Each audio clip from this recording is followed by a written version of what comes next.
part owner of My Walk is Different, and I'm here with. Michelle Williams. And I thought she had a dope story. I thought it was worthy for an interview for My Walk is Different. So, first of all, today is what? Today is September the 24th, which is 2023, I might add, and it is 1 year to date that I have been free and clean from smoking marijuana and drinking alcohol. Okay, so if you want to tell the viewers, how long have you been smoking?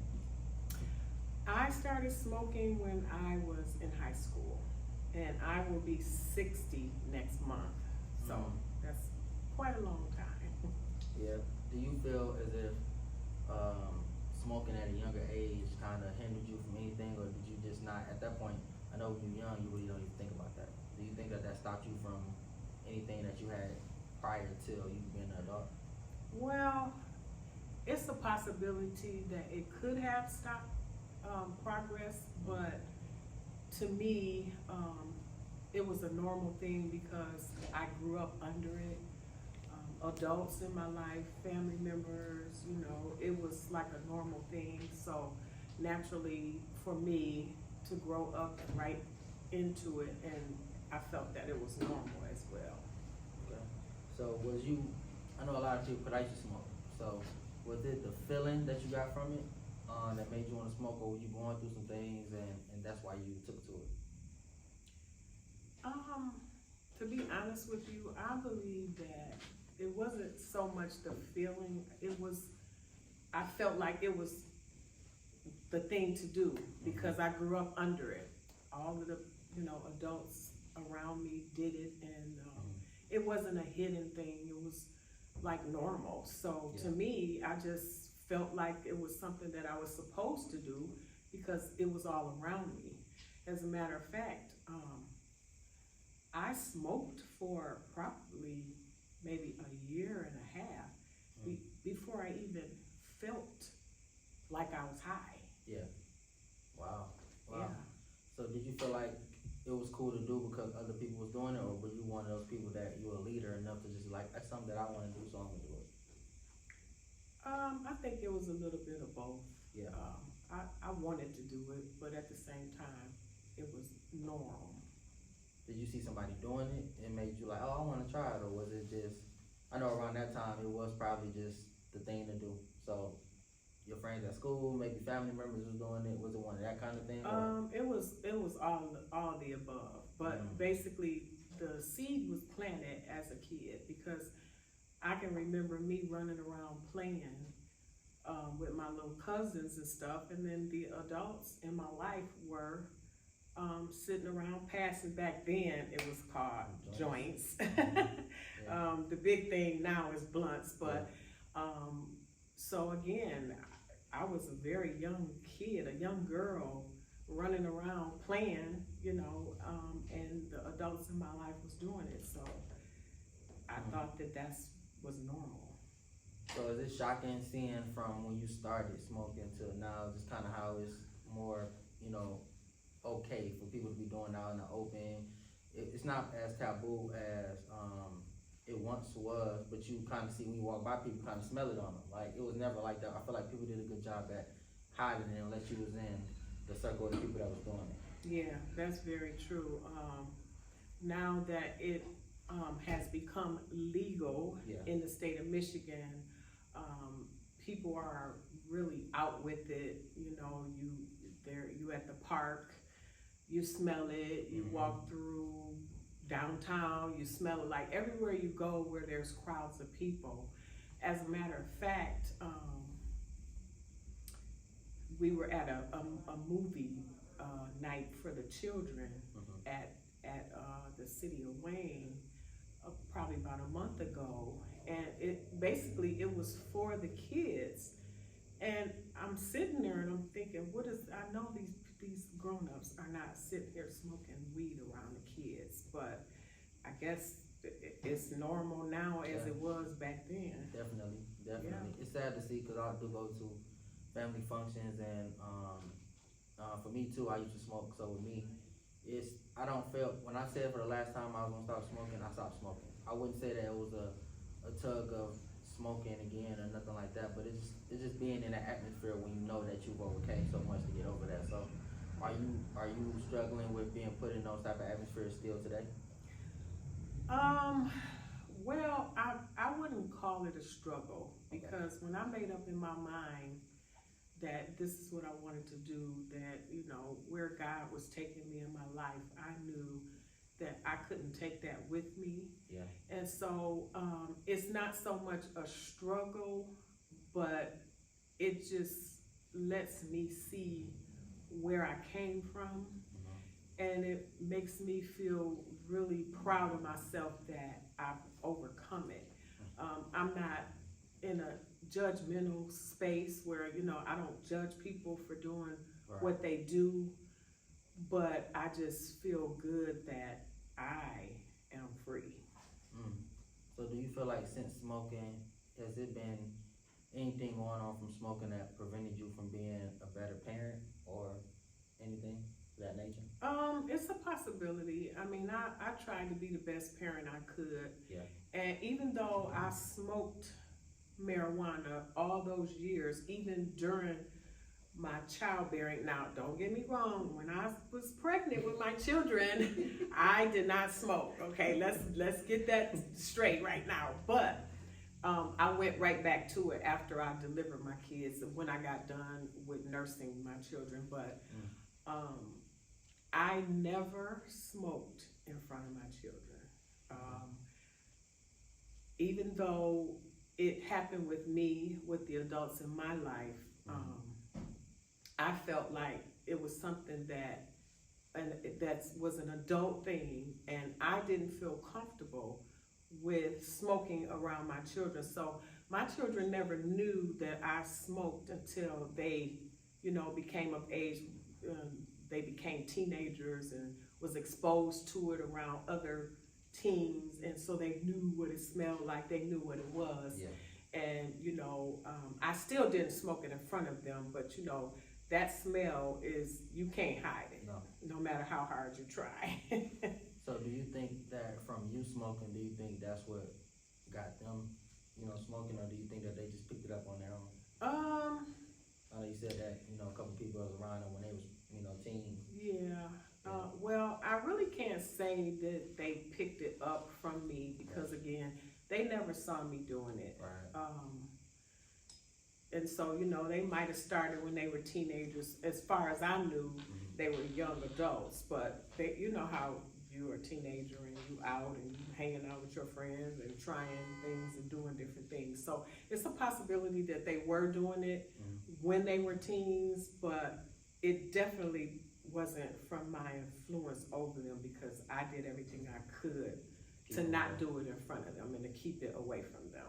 Yeah, I only asked because my dad used to smoke all the time. He'd put us to sleep and then call some of his boys over there, sit and play the game, and then they'd just smoke the whole living room is filled with smoke. You know, he always tells us, like, make sure y'all go to the bathroom before, you know, y'all lay down so y'all don't have to go to the bathroom. We thought that was just him looking out. And it probably was a mixture of both. He was looking out to make sure that we didn't wet the bed, but on the same time, I think he did it because he didn't want to have us walk through the living room and go to the bathroom while he was smoking.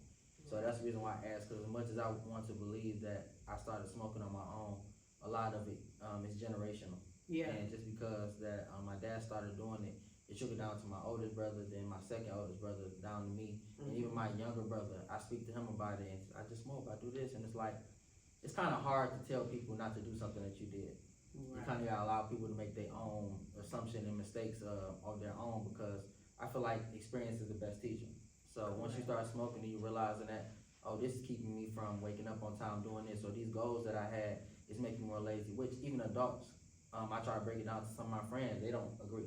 Yeah. They think that they can fully function high, they think that they can fully function, do what they need to do. And I'm like, y'all doing good in life, but y'all can do so much better if you stop smoking. Yes. So I thought that, you know, I just wanted to ask that question. People get caught up in the fact that that's their norm. Yeah. So they feel like that they're functioning. But until you become free from it and you actually no longer are doing it, that's when you really realize that you weren't functioning to the capacity that you actually could have. And one thing I can say is back then, we had our car, or I'm sorry, a garage was not attached to our home. So, you know, I would put my children in bed and I would go out into the garage and smoke. I never, through the whole time that my children were young, I never smoked in the house around them, period, ever. I never smoked in the house. So, I think I did a pretty good job hiding it from them until they became teenagers, and you know, they would smell it on me, but because they didn't smell it in the house. But like I say, you can't hide it, that smell. Did it kind of make you feel away once you started to see that they were smoking, or was it kind of like one day y'all can grow out of it? I know it's just a phase. Well, for a long time, like I said, I'll be 60 years old next month. Yeah. And so even after my children were grown adults, I was still smoking it. I never smoked it per se in their face, but they knew when mom go out in the garage that that's what I was doing. You know, it was hard to hide it. And I kind of felt like, it's not the best thing, but I felt like because they knew about it, they probably had indulged in it, you know, at this point being young adults, that, you know, they knew at that point what I was doing. But I always tried to respect them. And, you know, every now and then they would open up the garage door and say, "Hey, Mom," and I'd be like, "Close the door, go get, I don't want that smell getting in the house, close the door." So I always still tried to respect them, even as adults, when I was, you know, doing it. Okay, so what do you feel like the toughest part was about stop smoking? Well, to be honest with you, God gave me a ministry, and the more that I got closer to God, the more that I realized that I couldn't take smoking weed with me along where God wanted to take me. And so I began to be convicted every time I would smoke a blunt. I would feel guilty, like, you know, I know God is watching me, he can see me smoking, I can't hide it. And so then there was a point where I just decided that, okay, I know that God is watching me. So I decided that, okay, I'm gonna talk to God, and I'm just gonna be honest. You know, that's the best thing you could do when it comes to God, is be honest. And I was like, "Lord, I like smoking. I like doing what I do. I don't want to quit, but I know that your word says that you want our minds to be free. You want us to be clear-minded and clear-headed. And smoking weed is definitely not being clear-headed." So I just asked God to help me. I said, because I know that you have given me a ministry, and I'm a firm believer in whatever God gives me to do. I'm not going to turn my back on it. I'm not going to, you know, I felt convicted, but not enough to say, well, I'm not going to do this because I know that I want to smoke, and I can't take it with me. So God, I'm just not going to do it. There was no way that I was going to let God down. So I went to him and I was honest, and I said, "Lord, I would just like you, I just want you to know that I like what I'm doing, and I do not want to quit. So I need your help. I need you to help me to get over this thing so that I can walk into the destiny that you have for my life." That's powerful. So did you have a community of people to support you in the decision after you had that talk with God and you found out what direction you was heading in? Do you have a community of people to support you in that? Or was it alone? To be honest with you, I don't think that I had the support. You know, I had the support with my church family, but even with that, for a long time, the people that I went to church with didn't know I smoked, you know, until one day I was just honest. And I just told my pastor and stuff, and I was honest about it. But when it comes to family and friends, I don't feel like I had that type of support because again, 85% of the people that was around me in my life did it. Right. And so when I decided that I was gonna quit, you know, it started out, I was at a family member's house and they went to, you know, come on, Auntie, let's go outside. And I was like, no, I no longer smoke. Yeah. I'm free. Yeah. And it's crazy because one of my nephews laughed at me, you know, as if I was just like, yeah, oh, sure, you quit. Because like I said, it's been a long time and Auntie's been smoking for a long, long time. Yeah. So they really didn't take me serious until I had to really prove to them by just not doing it anymore. So was that as hard to intake of somebody laughing at a real, because regardless of what people say, that's a pivotal point in your life. To have a community of people that you love and care about outside of your church family. Because a lot of people will sit there and like, you got a lot of people at your church, it's hard to open up. And I tell people one unique thing about Salt Mine is, it really feels like a family. Yes. It really feels like, you know, we all here for each other, and it doesn't make it any easier, but it makes it a lot more easier than people who don't have this kind of like supporting cast. So do you feel like when he laughed, you know, do you feel like that was damaging to your, you know, your walk, or did you take it in stride and just say that I need to make sure that I show y'all that, you know, this is not me, I'm not the old person I used to be? I kind of took it in stride, you know.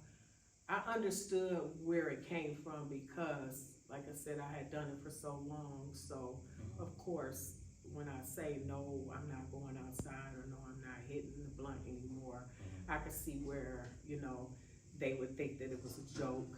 So, actually, it just gave me more ammunition that, you know, I have to show them.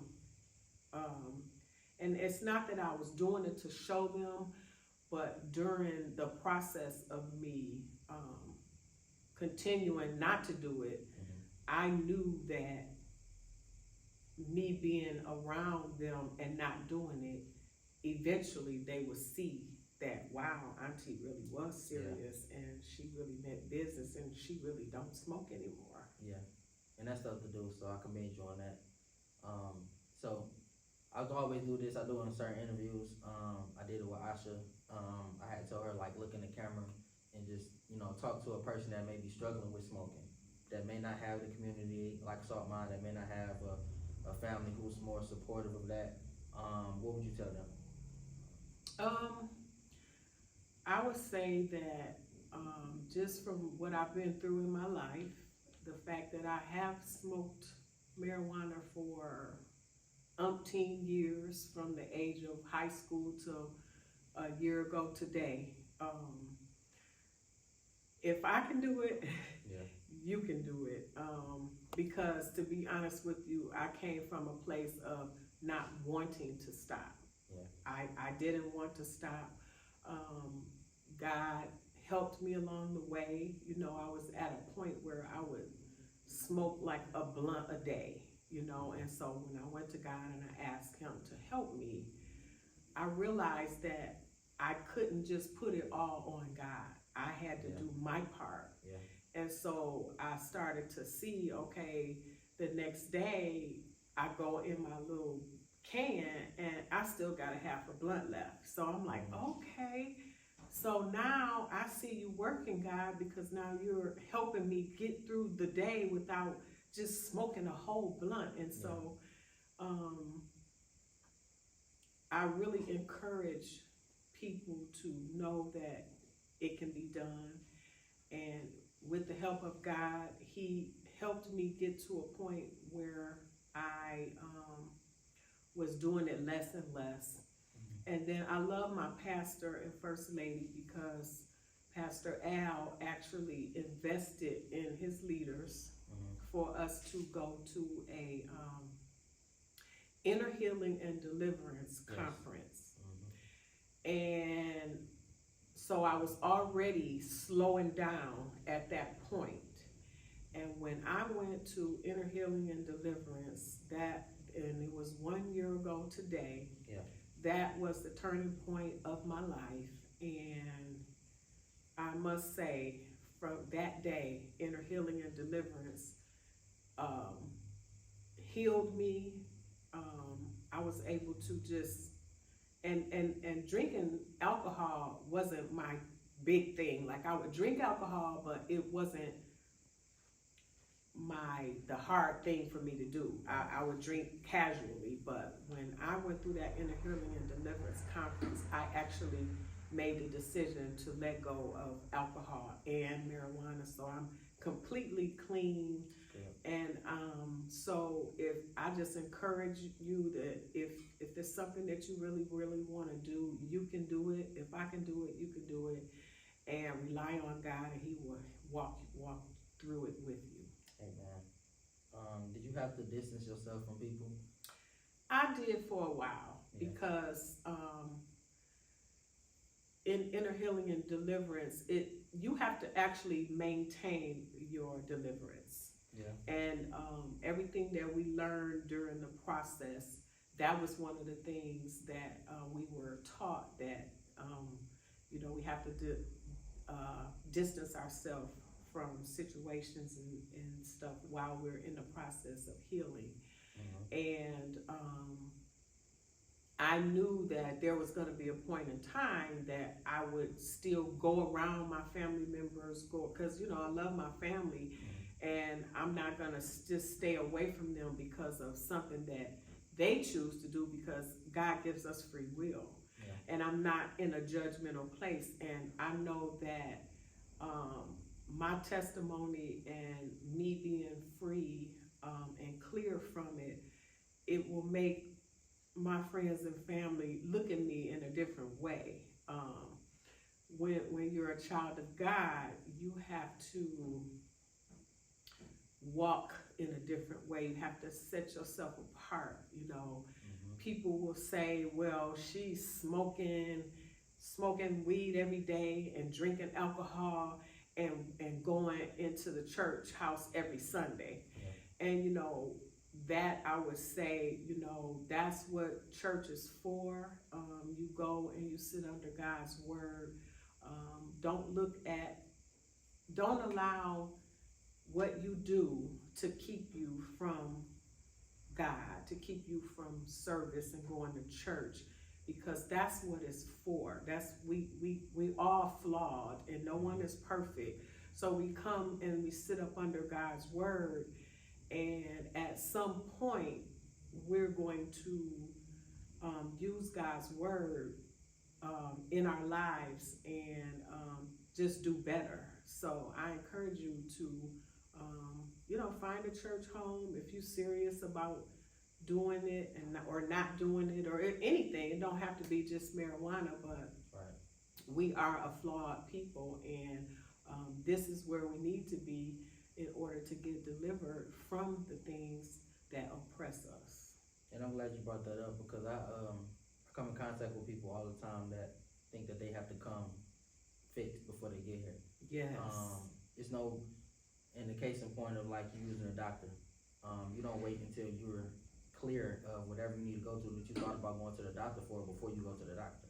You go to the doctor sick, you go to the doctor broken arms, whatever, and they go there and they fix you. If you having a hard time kind of understanding and translating that into being saved, that's the reason why we come to church. We come to hear a word that's going to transform our life. Absolutely. We don't come here to already be put together, because then we still leaning on our own understanding, thinking that we can do it all. And I can tell y'all, most of the people who are struggling and addicted to something, it could be weed, it could be sex, it could be drinking, it could be anything, gambling, it could be anything. Pornography, you name it. Anything of that nature. If you could heal yourself from it, then you would have already done it. Right. Because it has nothing to do about your will, so to speak. It has something to do with you believing in God and Him being able to, deliver you from that. So if you could do it all in your own will, then you wouldn't need Him. Exactly. But that's also why He allowed us to fall short too, to allow us to see that you can't do it on your own. And my pastor always says you have to get to the end of you until you can get to a breakthrough. So I'm glad you brought that up. So I just got 2 more questions. So last 2 questions is, when you hear my walk is different, what's the first thing that comes to your head? Me. Yeah. My walk is definitely different because, not only is my mind clear from not smoking anymore, but I feel so good that the chase is over. Like, over the years and calling up, hey, are you available? Can I get this or can I get that? Are you gonna be home? Then I go to the spot to get my stuff, and I'm sitting outside and waiting and just waiting and waiting, and it just feels so good to be free. Yeah. The chase is over. My mind is clear. Yeah. I can hear God even more clearly, and I really, really look forward to carrying on with the ministry that He has given me, and I'm just excited, and I'm happy about today being 12 months of freedom. Yeah, that's big. I did have 2 questions, but you kind of answered the last one, so I'm just gonna have one just out of my head. Okay. So since this 1 year marks you being clean and sober, what is the plan for next year? Is it a thing that you want to start doing? I know a lot of people that let balloons go. I know people that have little small intimate get-togethers. Like, is it something that you plan on doing moving forward for next year? Because it's important that you celebrate. Yes, I'm definitely going to. I don't know exactly what I'm going to do, but yeah. I know that I need to do something to commemorate my sobriety, my freedom from the chase, and maybe my family members can help me figure out something, because I know that they're looking at me. They've seen me be free and clear, and so it's definitely something to be celebrated. Maybe I'll do a live, and who knows, maybe I will release some balloons. I don't know, or just go out to dinner and celebrate, or maybe I'll go to a restaurant and order me a drink and have it alcohol free, just to be able to say, here, I want it. It was really crazy how when the first time that me and my husband went out to dinner one day, and it felt so weird asking for a virgin daiquiri. Yeah. But it felt really good, and this was in the beginning, like probably about maybe a month or 2 after I hadn't smoked or drank anymore, and so it just really, it helped me to want to just keep going with it. So it was weird drinking something with no alcohol in it. Yeah. But again, I'm free. Yeah. So we're gonna conclude the interview, but I appreciate Sister Michelle, wanting to open up. It's not easy telling people about where you used to be. There's so many people out here judging. There's so many people out there that are going to condemn you and try to make you feel a way about something that you used to do, and so many people that don't understand kind of that walk, and that's the reason why my walk is different. I asked her to do the interview because that's a walk that's tough to do, and sometimes you need to pull on people and have a community of people that's going to support you. But this interview in particular will help someone who's struggling with it, or someone that's just need to hear some encouragement things about what's going on. You hear a lot of words sometimes, but it's never about what you're struggling with. And I know more people than not struggle with substance abuse and just dealing with not letting things go and trying to figure out how their life will go with letting this thing go that's been holding them back. And I encourage people, like she said, of understanding what your life will look like after you let it go. Yes. I've been smoking. I tell you, since I've stopped, my mind is a lot more clear. Like you said, you hear from God a lot clearer. Just a lot of things people get mad and say, I can't hear from God. Like, your mind is not sober enough to hear from Him. Yes. And like you said, we're not coming from a judgmental.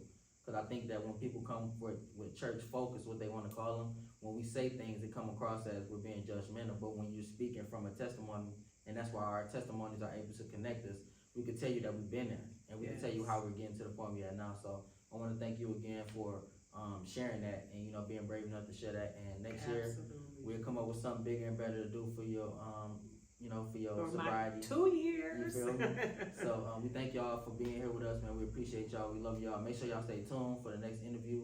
I also want to hold off on merch until next summer, but I also have something big coming for next summer. So I want y'all to make sure that y'all stay engaged with My Walk is Different. Follow us on all social media at mywalkisdifferent.com. My Walk is Different, and my website is mywalkisdifferent.com. Make sure y'all shop with us, man. So thank y'all again. God bless you. You can do it. I got something to lose and something to prove. You think you can do what I do, then walk in my shoes. You think you can do what I do, then walk in my shoes. Yeah, y'all barely move, I'm kinda confused. I got something to lose and something to prove. You think you can do what I do, then walk in my shoes. You think you can do what I do, then